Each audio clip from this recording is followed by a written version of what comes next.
প্রতিশোধ নেওয়ার দরকার নেই। শুধু অপেক্ষা করো আর দেখতে থাকো।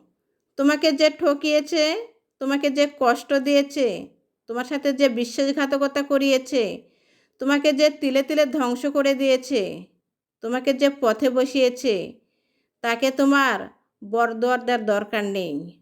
অভিশাপও দিতে হবে না। তার ধ্বংসও কখনো চাইতে হবে না। তুমি অপেক্ষা করো আর দেখো তোমার সামনে যে ধ্বংস হবে এটা নিশ্চিত। তুমি তো কান্না করছো গোপনে, আর সে মানুষের সামনে কান্না করতে করতে নিজেকে শেষ করে দিবে। তারপরও মাসুল দিতে পারবে না অপরাধের। কাউকে কষ্ট দিয়ে, কাউকে ঠকিয়ে কেউ কোনো দিন ভালো থাকতে পারে না, এটাই বাস্তব।